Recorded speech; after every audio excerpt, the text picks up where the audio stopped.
very good morning and welcome to the program. The Voice is coming to you live from the nation's capital, Abuja. My name is Medina Azaki. Today, we're going to be focusing on women issues. How do women get seats, more seats in the National Assembly and other elective positions come 2027? And how do we get women into governance and change the political space? These and more are some of the issues we'll be looking at today, but that will be after the break. Stay with us.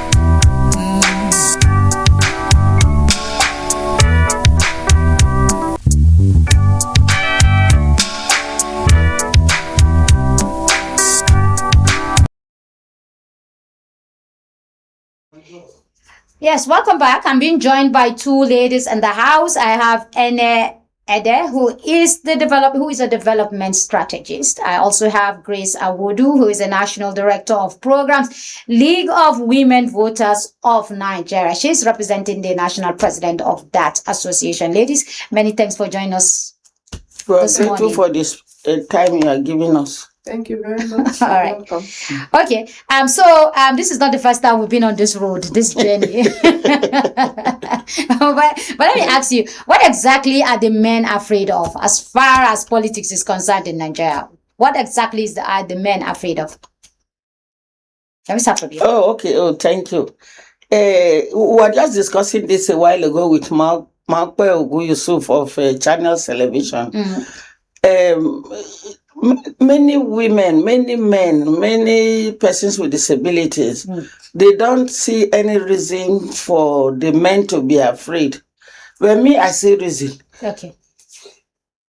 Excuse me. Why men should be afraid? You know, it's about you are in a space and you are being asked to expand the space so that more people come in with a lot of creativity. They come in with a lot of peace, they come in with a lot of joy, they come in with inclusion at the back of their head, they come with how everybody opportunity can be equalized.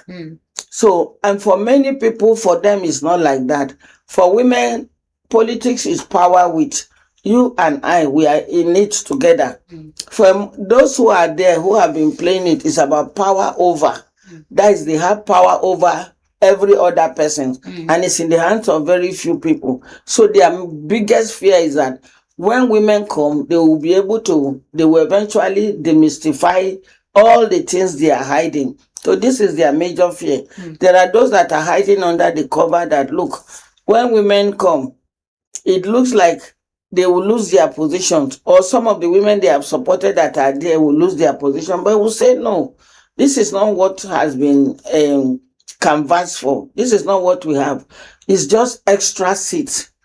That's what I'm saying. For each of the states of the federation, the 36 states, we just need 3 women to be added to every house of assembly, making it 108. Since FCT does not have a state structure. Yes. Then you have 1 woman to be given appointment, to be given the position to contest for that position alone. When I say alone, no man will contest. All other political parties can feature women. So it means only a woman will emerge. Then for Senate, 1 seat. That's for the House of Representatives. So you are looking at 37 seats of House of Representatives for the whole of the 36 states and FCT. Then 1 seat each for Senate for the 36 states and the FCT. So you're talking about 37. Yes. 37 for Senate and then 108. We are looking for just 74 seats to make it a bit more balanced, such that I say a bit more. I'm conscious of the word I'm using because for now you have only 4 women in the 109 Senate. Then you have 16 women in the 360 House of Representatives. So this is how the pendulum is. Okay. Women are here, almost on the ground, representing less than 5%. Then the men are up there, representing 95 point something percent, which doesn't happen anywhere in the world. Okay. Let me come to great. Is there anything like equity and equality when it comes to politics? Well, in the books, maybe when you're Which of the books? when you're reading Which of the books? when you're reading about politics and governance in school. Yes. We have proportional representation. But the reality on ground. But the reality on ground in Nigeria is that there's no equity and there's no equality. Okay, so if we know that there is no equity and no equality, why are we begging for special seat or reserved seat? Why don't we slug it out at the polling unit? Okay, now we want to assure the men that it is not a contest. It is not a contest, to bring them down. But you're also begging in disguise. No, we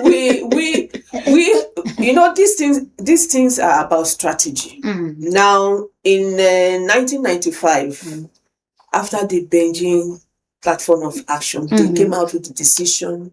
We have the CEDAW, Convention on the Elimination of All Forms of Discrimination against Women.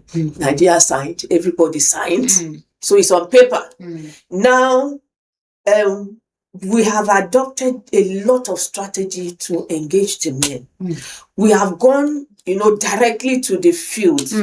But because there's no level playing ground, we have to ask for that.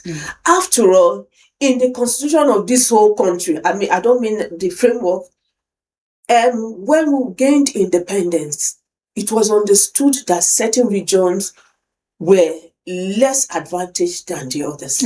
So they introduced federal character. Okay. To try and shop. To try and shop. Now, it's not because of lack of capacity that women have not, been able to access the governance structure, but because of our norms. Our traditional norms have made them a little, and because we're coming to those cultural, that are drawing us, back. So, and also the line of education, the kind of education they availed to the females, made them a bit down. Now the men have gone far ahead, holding positions, holding the resources. It does not matter how much you contest. Couldn't it also be that when we got into the Fourth Republic in 1999, a lot of people said, many believe it was not going to work, and that the military could, just bring up surprise and take over power. Nobody believed that we're going to be in democracy for 26 years now. Couldn't it also be that at that level we also slacked, we didn't do anything, we allowed the men to take over, and by the time we woke up to the reality, it's already late? Well, even if that is the argument, we are here now. We are here at it. But you're here at 26 states, at 26 years after. Yes. The men have consolidated their holds on every ground that you think and we will not sit down lamenting. No, you know why I'm focusing more on you? Because I do know you represent League of Women Voters. So you have the power right now. That is, if you're able to galvanize the kind of support from women to come out to vote. But I'll come to you and how you are mobilizing women, because the men should be looking out for people like you, because if you have the support of women voters, then you don't need to go to National Assembly to beg anybody. But let me come to Madam Ede.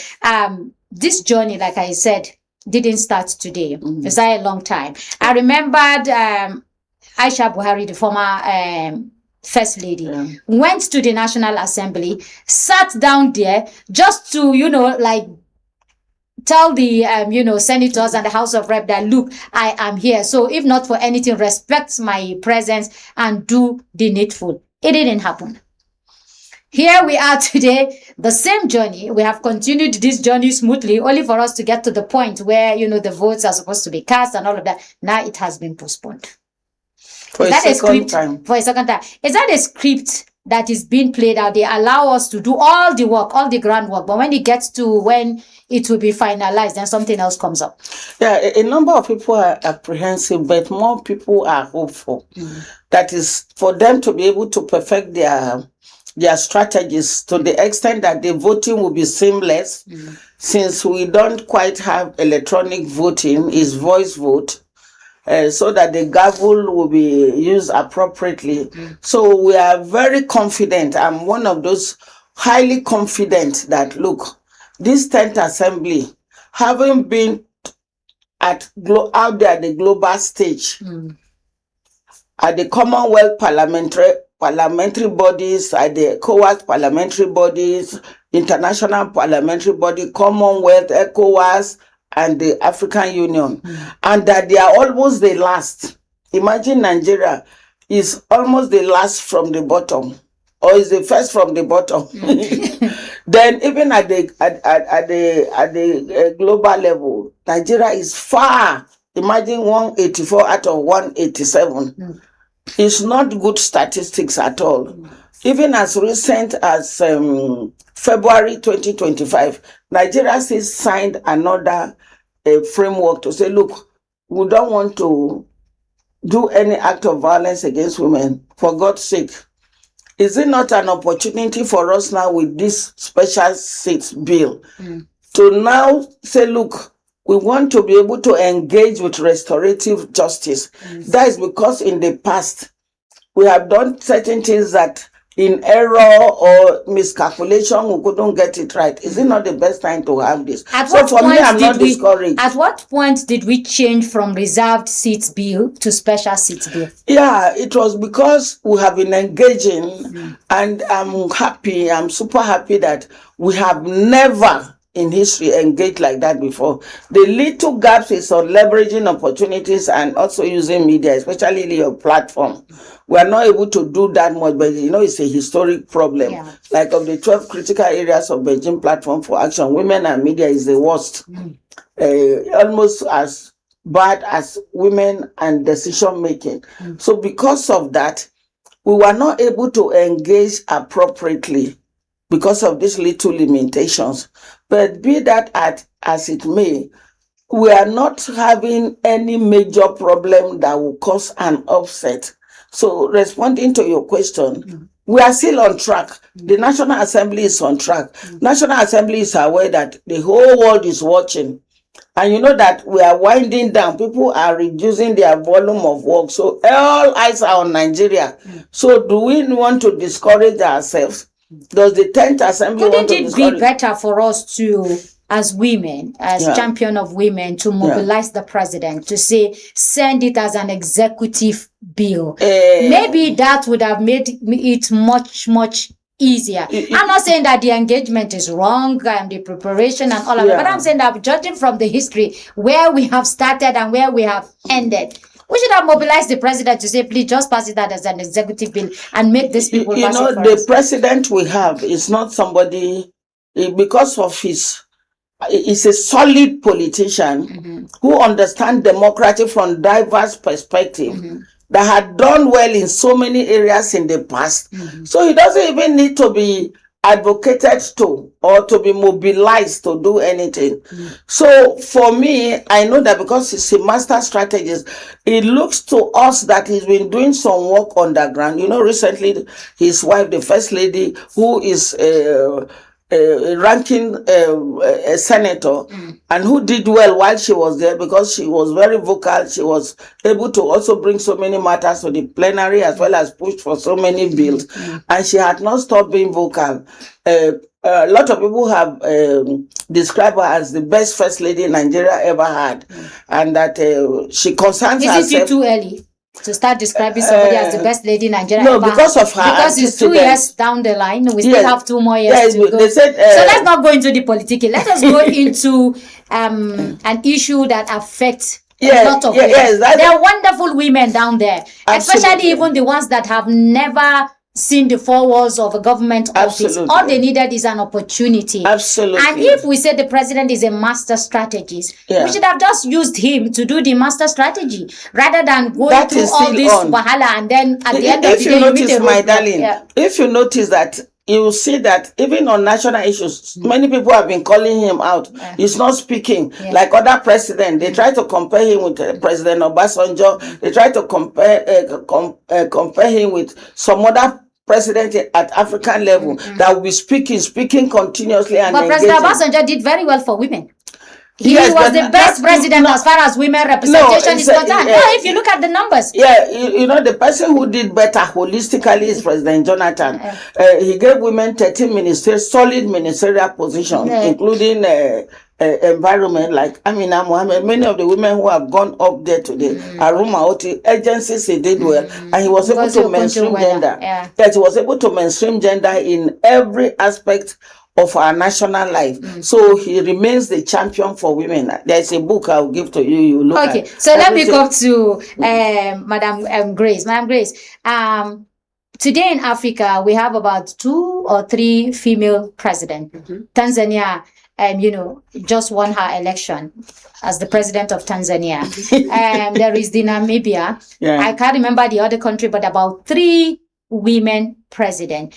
Shouldn't we learn from these women? What exactly did they do that we are not doing? I know that she got 98%. That's the Tanzanian president. 98% of the vote, which, is even contestable. The same people who went to monitor the elections are also raising eyebrow that how can she get 98? Because she's a woman, she got 98%. But how did she get 98%? Whether crook or any other means, she got that 98%.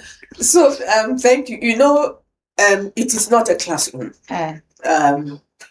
We are learning, but like I said, it's not a classroom. You don't have a class. But the best learning is the street learning. No, the best learning is the street learning. It's not the classroom learning. People are observing, but then the gender space is not so unitary that you have one person who's directing, do like this, direct. People are engaging, but for the first time, you can see that even this drive for special seats, that all women, despite their disagreements, have come up with one front. We are learning.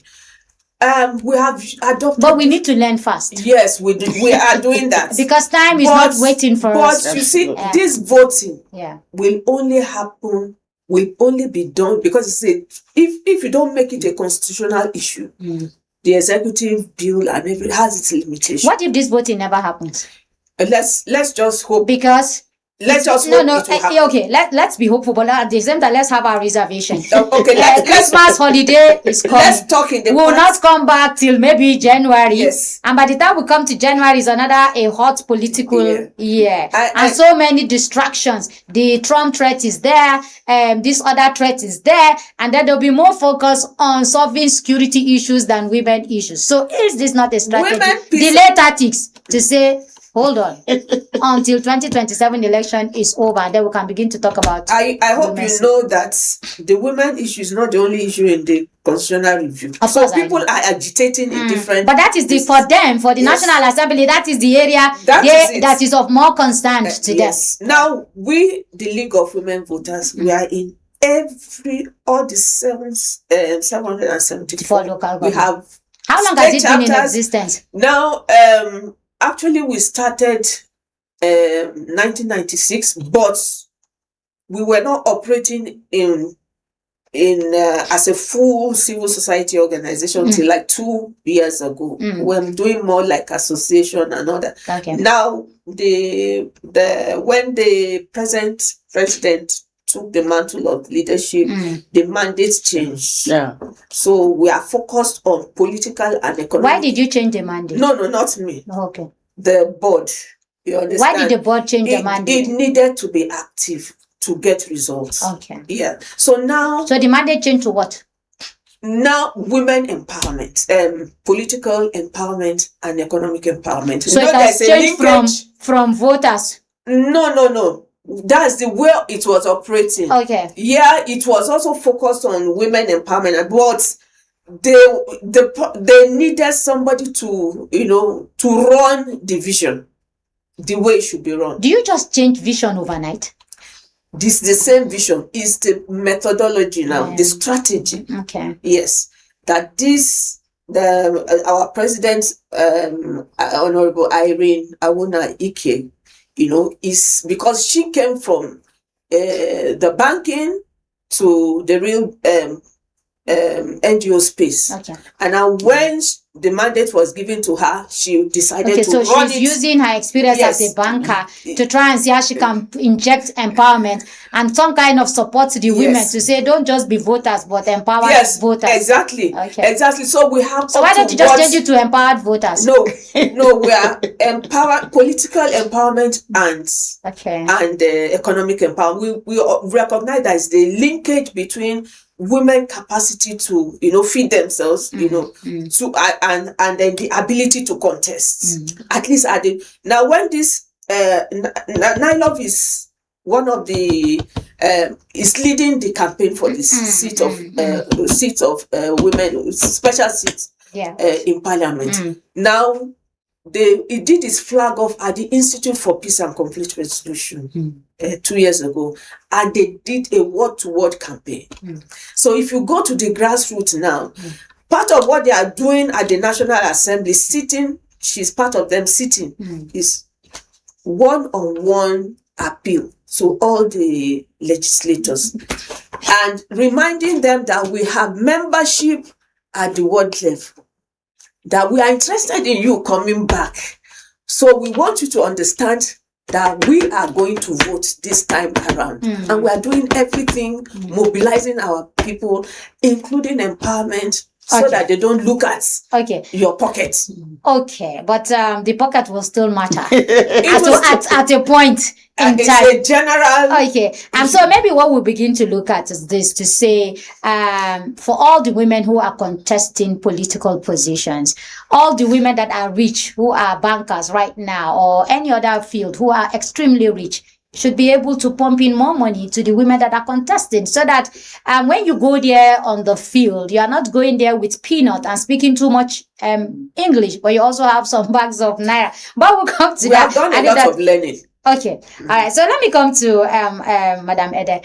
I wanted to see the kind of people driving this to be somebody like Itagiwa, who was a senator in the First Republic. I wanted to see somebody like Joy Modi, who they used to call Joy of the Senate. These were women who started 1999. So they understand the tricks, they understand the gimmicks, they understand how the kind of underplay in the Senate and in the House of Representatives. Why are those women not leading this discussion?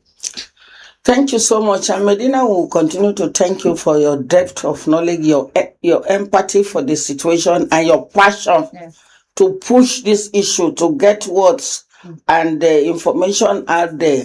There are women like Honorable Rebecca Pezan from my state, who happened to be the first woman to be the secretary of a major political party. She was the secretary of PDP. And I recall her saying that, look, while I was the secretary, I ensured that everything that was due to everybody that they were not even aware of, we made sure we gave to everybody. There's so much of sharing of opportunities and things around papers, everything you can think of, they share. And the second person I know became a secretary was of APC after a long while. Imagine the inception of 1998, and now when Senator Binta Masi Garba became the first chair of APC in Adamawa State, or in Nigeria. Well, no woman has ever been a chair of a major political party. And that brings me to the question, why is it that all these political parties now, the only thing they give women is women leader? They will do that because it's about... Or maybe at most treasurer, put you somewhere you cannot stop. She talked about the intersectionality, the connection. When you are there, you are the one who access the president, you are the access the thrones of power. And there are benefits that come from the throne of power. They are the ones that allocate positions. We know too that in other democracies, even more mature democracy, there are conversations, there are trade-offs that they do. Yet, they try to do it objectively, but here there are so many things we do. When they say consensus, it's more like I'm twisting, you find injustice around it. So they know that the woman will say, oh no, we can't do this. So because of that resistance, trying to keep the rule, trying to be objective, trying to maintain integrity, trying to maintain sanity, and see that equity prevails and that justice prevails, it becomes a problem against women. That's why the space resists women. So it's difficult for them because it's the chair that will go to meet the person. Why is APC, even as they have a gender policy, why have they not been able to get a woman to be the chair of APC at any level in Nigeria? At the state level? Why have they not been able to have a female secretary, even at the state level? Why have we not been able to have INEC? We are just lucky that we have a secretary of INEC who grew from from within through the ranks, and she was a state administrator, and she's done so well. She has been there. She's been director in different departments, first persons with disabilities, so, and she's the first in the history of the of INEC, even when you have what they call FEDECO, that has been given the position to have a second term. Nobody had a second term. So we thought that is enough statistics, enough model to be able to say, okay, a woman can be INEC chair and will be able to have sanity within that level. So as electoral management body, if you can have a woman who is a first, no man has even been able to have a second term. Okay, we are not but, able to but get you have this. not answered my question. Okay. Why are people like Senator Itagiwa and Joy thank you not so much. part of this journey? I've been trying to get people like Senator Yeswene and many women. You see, the truth of the matter is that because of the way politics is run in this country, there are many women. Talk about Stella Udua, Ekunifi, and the rest of them, and many other women. Talk about Mama Sarah Dokotri. Yes. These are women, or Hajia Amina Wamba. These are movement. These are women who are solid. Because of the way, the discrimination, the marginalization, the ostracization, and everything you can do, and the economic deprivation, many of the women are not able to come. Above all, they are suffering trauma. Unless the trauma is resolved, trauma of what? Political trauma. But they finished their tenure successfully. No, now they are somewhere really enjoying their retirement. No, you are the one and they are saying supposed to be grooming not at younger all. generation like us and any other Do person. you know what Senator Joy Emodi told me was? She said, why can't you be nominated by the political powers within your zone, either the Middle Belt or the North Central, or your state in particular, for you to be a senator? I was just telling her that we are so proud of you. Then she said, you will do far better than myself. That was what Senator Desi Danjuma, with the money she has at her, why is she not coming? Because they have been so disenfranchised and they are not being integrated into the political cabal or the spaces. But the women should begin to form a cabal. It's not very easy as that. All it takes to form a cabal. No, I will come back to you. Why you these know, women Grace are not has forming? mentioned this before. Yes, that because they've been there, they formed themselves into a solid block. Why didn't we form a solid block? Because we had an opportunity. Some of them were there in 1999. Just like civil society, just didn't have the trust that this democracy will work. And that's why we had all these kind of people that are there, and they are so solid. It's not very easy to move them because they have tools of terror, they have tools of motivation. Anything you want, they give you. Okay. So that is the problem. So let me come to Grace. Sometimes we women ourselves have big issue, and so people will begin to trust our character, especially what happened in the Senate between Senator Natasha and the Senate president. The altercation is not about who is right and who is wrong, but the fact that a woman has to go to that level, of confronting a man, publicly, even though she says she's fighting for her right. And then at the end of the day, she didn't respect the Senate rules.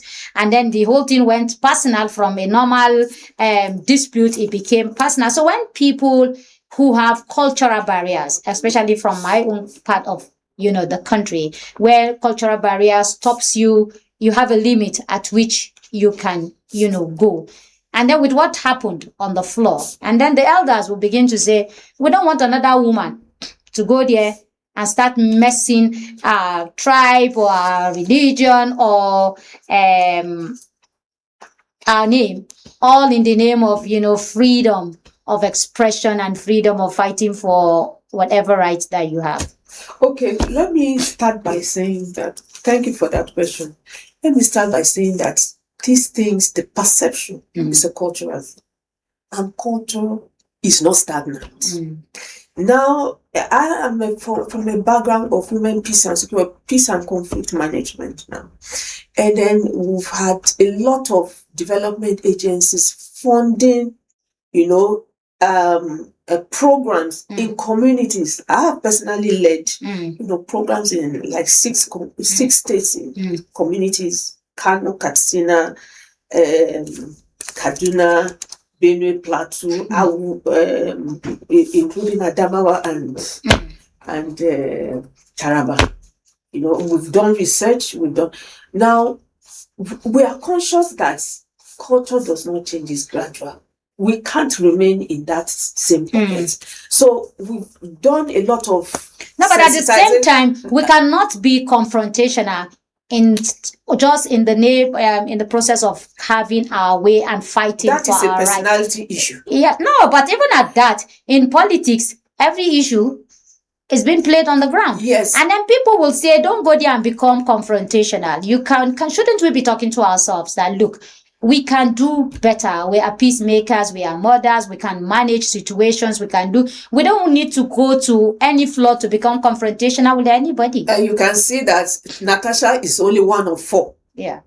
So we cannot, even the men, they don't.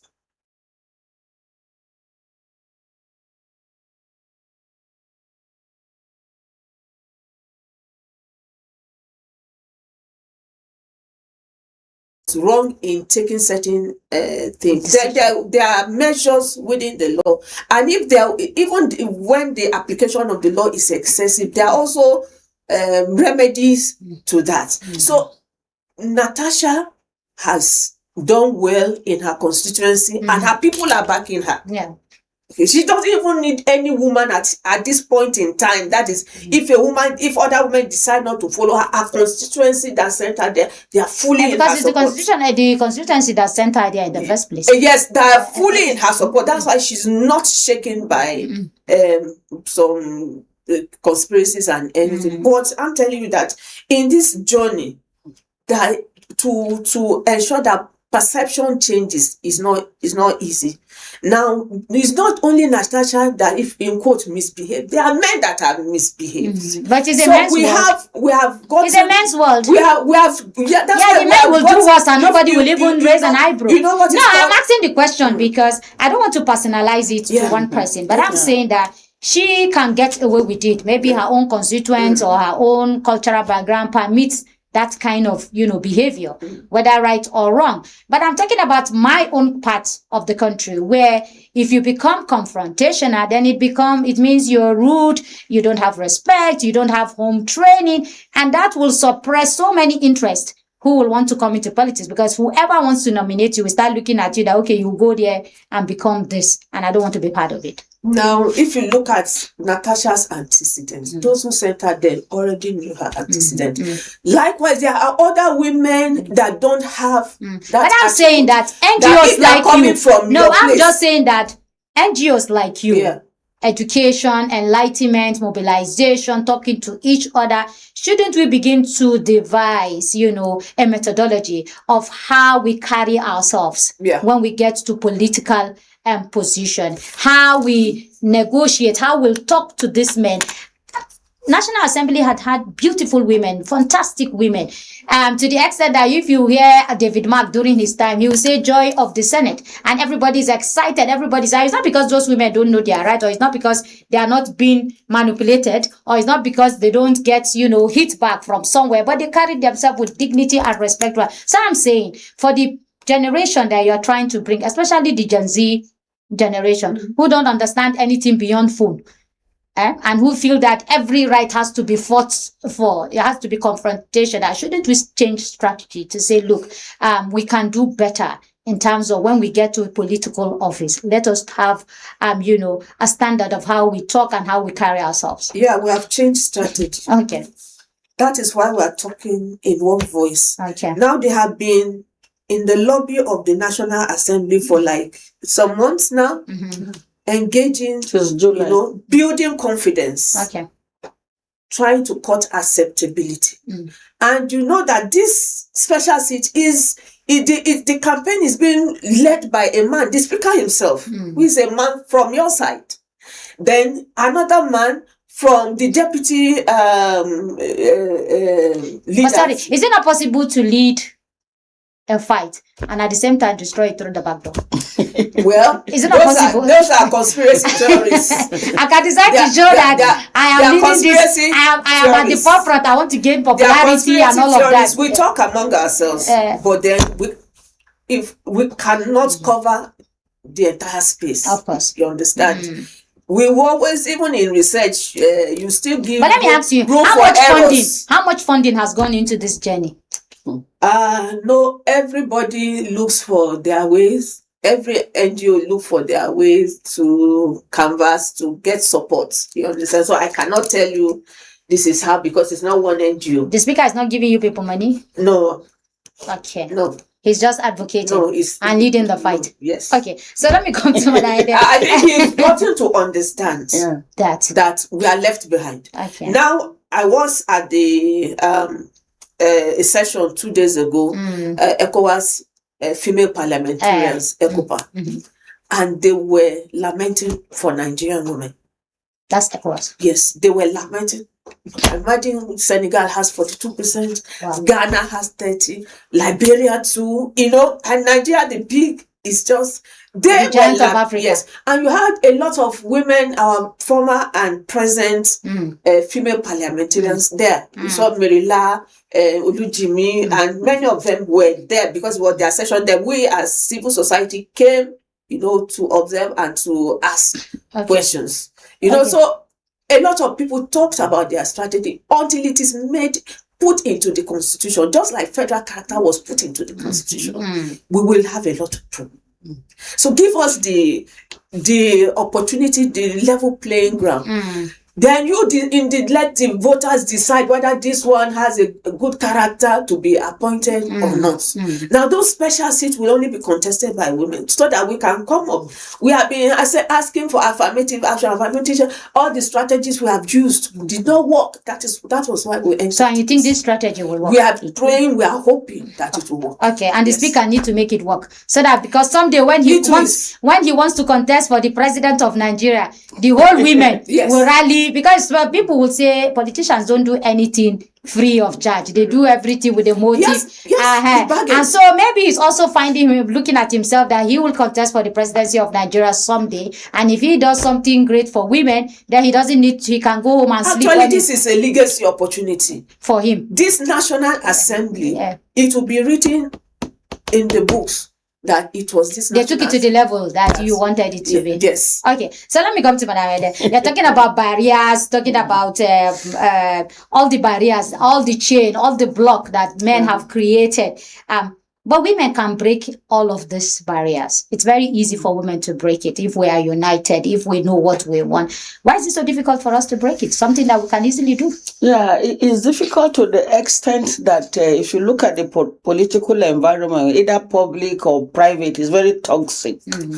And there is nowhere in the world that toxic environment within parliament, within executive, judiciary, state level, national, local government level, that or within the party structures, that is part of the basic ingredients of democracy.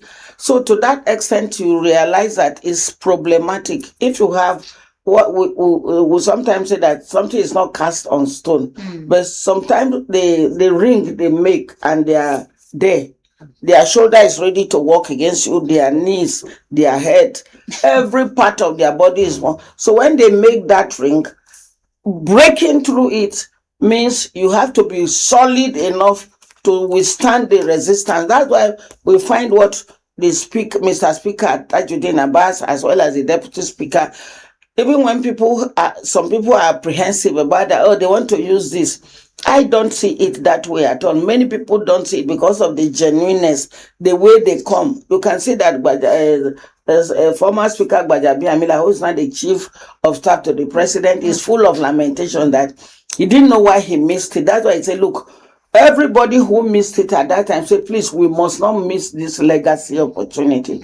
So for us, that toxic nature that makes the barriers, the obstacles, all the steel that is cast there, not just stone, that can break. All of these barriers are casted because public office is so lucrative. Very it is lucrative. Where people make billions of naira. Exactly. Without even moving a finger. Absolutely. Shouldn't we begin to advocate that public office should be less attractive money-wise? People just go there for service, either part-time, legislature, or whatever we want to come up with, so that it will be less attractive, so that we have people who want to serve. If people and you find more women there, and you find more men, because the man will just naturally jelly pull out and say, go and do some head work. Today, if we decide to say a part-time legislature, you just come in and you go away, and then we are giving you maybe a 50,000 or 100,000, something to cover your transportation and feeding. No constituent allowance, no any other allowance, no padding of national budget. You will not even go there to be looking for special seat or reserve seat. This is why the electoral reform, the voting on electoral reform is very important. That's why people keep revisiting the Ways Commission, and people talk about the former head of service or else always report. So if we're able to bring there, you notice that it's women that are pushing. So if we have INEC that is truly equitable, that is has space for equality, that's good intersection, and it is truly the people's space, it will be easier. That's what other countries have done. That's why we are very hopeful that as they vote, when they choose to vote, which should not delay so much, but we're winding up, and people have made their plans. I know they will not want to disappoint the expectations of people. We are very hopeful that history will be made so that suddenly all the baggages we are carrying, democratic leadership baggages, will suddenly be upset. Okay, all right. So let's come to women ourselves. We start very beautiful journeys. Very, movements and all of that, and before you know it, somebody is a wife to somebody is a girlfriend to somebody, and then we begin to leak the concubine. Somebody is a concubine, and we be to powerful people, and we begin to leak the secrets of the journey or the movement or the push. So before we even get to where we are going to, the strategy has already been disclosed, and they've already formed the brick wall, and so you now see that it's an exercise in futility. Let me just land. It's very easy to say not this time. If you watch, if you have 50 followers today, 50 followers, I can assure you that 45 will be bought. And they can just be with you symbolically. But when it comes to the actual thing, they are not there. So have we gotten to that level where we have entrenched it in women that, look, no matter what they do to you, stay with the women cause? We have not gotten there. It's an ongoing conversation. Now, Nylove, next week, we are launching a campus tour, the youth wing, on leadership. So they are going to have representation in all the campuses.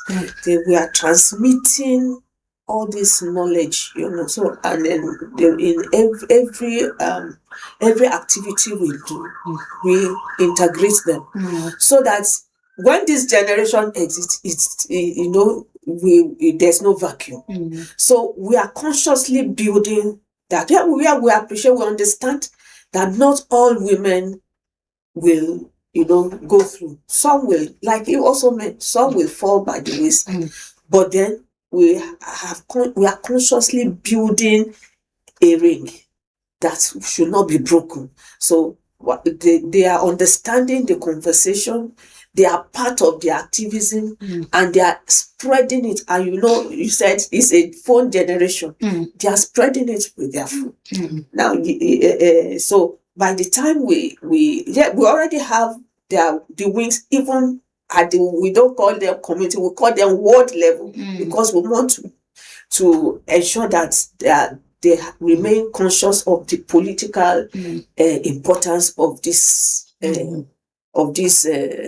campaign. It's a campaign. So yes, they could follow, but I can assure you that it's not all of them that will follow. Okay, madam, and a country like Mexico, full of drugs cartel and every other cartel that you can think of, with very high level insecurity and then violence against women. A woman is a president today in that country. A woman was a president in Brazil before now, and many other countries like that. How do we form alliances to say, because most women today, when you ask them, I don't want to get into the dirty, murky water of politics. I don't want to get to the toggery. I don't want to, but there are women who are heading countries that have worse security situations, than us. And there they are we going to be forming an alliances with people who have got into power with all of the insecurity, with all of the dirty, murky waters, to begin to talk to our women and make them see sense that you can't get it on a platter of gold. Yeah, you have to slug it out. It's already happening. The first example that we used sufficiently and effectively as a strategy was Namibia. We got the Senate President of Namibia to come during Obasanjo, when Obasanjo and Atiku were at the helm of affairs. And she asked them, I understand there's a tool you use against women, sexual violence. How many of you there was demand on to provide sex before you got into office? They were startled. Even when the then Secretary of State Hillary Clinton was here, I spoke at that meeting, and she said, what is the problem? Nigeria is holding us back. I said, well, America too is holding us back in some ways. And she said, okay, we are going to work on it, and you can see the level they have gone. So we have also used sufficiently the platform in Liberia when Ellen Sirleaf was the president. Since then, the relationship has never stopped. Then I was gender advisor, and I remember for an international organization, she kept coming and we kept visiting. And I know too that different organizations, including the Women Radio, she visited, I think she's away currently for exchanging ideas. There's a momentum that is being built. That's why we know too that there is nothing that can stop this movement than to say, look, every other barrier will give way. Even tomorrow we'll be meeting with some of the special visitors that are visiting us for us to exchange ideas, how they were able to do their own. So at that level, at the regional level, sub-regional level, Commonwealth level, and global level, we'll be meeting, and they are calling on our leaders to speak to them, to say, look, we are looking up to you. If you are able to do this, you have opened the floodgate of development, rapid development. So, and they are listening. You know, sometimes we listen to foreign voice more than our yes, own. that's why so I brought the foreign examples. They've been doing that, and they are listening to them effectively, and it's working for us. So that peer review, that peer learning, we've been able to do it, like Barrister Iberi Ifend, which has been doing that. Then somebody who is fantastic on that, who is a strategist, is Yeyebumi Dikbosalami. I hope you get her to the studio once to listen to her. When you listen to her, you know she's holding several positions at global level and African level, and we are exchanging ideas, and we are making it to work, so that you can see that's why this campaign, this movement is different from other movements. Okay, all right, ladies, we just have 2 minutes to go, so I'll give you 1 minute each. Now that it has been postponed, the voting for this bill, so what next? Will the momentum continue? Will the mobilization continue? Will the struggle continue? So that we don't just go back and relax and say because it has been postponed, but there's no date that is given for it to come up. What next? Yes. Yeah. Now, by today, you will hear the outcome of the different press conferences the minister is holding, and vital stakeholders are holding. Sorry, I'm not seeing the Minister of Women Affairs, Yes, no, she's in the forefront of all of this. Is it that she's busy or what? She's quite because some of us are expecting that Minister of Women Affairs will be at the forefront of this because it's her ministry. She's quite supportive, like I can tell you. And then we've had off-record engagements with her. She's a grassroots politicians. Okay. Those things that are myth and those things that are realities, she tabled them. She said she cannot say them in this. So she's engaging. She can't say them in the open. Yes, she's engaging very well, powers that should, it's not by accident that you are hearing that the first lady is speaking in support, this one is speaking in support. She has to, she's reading the temperature and engaging the way she should engage. So, and then their presence, that's the presence of our women group at the National Assembly, is not stopping. We have not announced that we are moving. When you enter, you will meet them there with all the placards and everything, and they still keep talking to people. Let me tell you, in Women, Peace and Security, what the UN Women helped us to do was to ensure that we got the buy-in of a lot of traditional rulers into accepting women to play roles in leadership of traditional institutions. If go ask Mary Carlton, the Bachama, many of them now, you see, not symbolic, but actually, that's why you have he for she's now. Yeah. Male champions, women champions, because they are constructing a lot of old beliefs. Okay. So it's a gradual thing, but it will happen. We'll get to that stage with our children. We are moving with our children so that the men will not stop us. Okay. Thank you very much. All right, yes. Yeah, for me, I've seen a very strategic negotiation, trade-offs, consultation. When you say trade-off, who is trading who off? There are a lot of men who are apprehensive initially because there was somebody who asked us, what if a woman is nominated to contest from my constituency, what is going to happen? So they are trading off their fears for acceptance. And seeing a woman who is very strategic, very forward-looking, a great mobilizer like Dame Pauline Tale, even though she's not holding any position, she's still effectively moving and mobilizing people. So seeing her yesterday, when people saw her, you see how everybody was stretching hand. So for people like that, she will be able to hold her kid sister to say, okay, come, the current Minister of Women Affairs, we can do it this way, we can do it that way, and you will have an alignment. We are not disagreeing in a strategic manner that would distract us. So we are united, we are pushing. If we think but that, ladies, let me ask you, this pull her down syndrome, have we been able to tackle it? How can we tackle it when men have not overcome it? They that have been there. Women can just say very little thing, like I gave example the other time to somebody, say women don't support each other. See, we are dealing with historic trauma, PTSD. We are doing so much, so much is happening. So we still have historic trauma disturbing us. Yes, sir. Everybody, look at what is happening. You are carrying trauma from your in-laws, from your workplace, from your own personal private life, from your businesses, from people who don't just like you. You deal with that expectation, unjust expectation of society until you resolve it. That's why you see that there is nothing you can do to push women, that the men take off each other's neck, but the woman can only push a fellow woman's head care or her gele or remove her shoe, but not to do something very deadly, very violent. So to this extent, we should give it to women. They are not only peace advocates, but they are real peace models. And you need peace in politics. So we are doing well. We are still going to do better when we are in public office. All right. Okay, ladies, I'm afraid we just have to wrap it up. Thank you so much. It's been a very wonderful conversation, and I know we keep track and, we keep the struggle alive so that at the end of the day, it will be a journey that we can all say we contributed to and we are proud of it. And their development strategies, and Grace Awodu, National Director of Programs, League of Women Voters of Nigeria.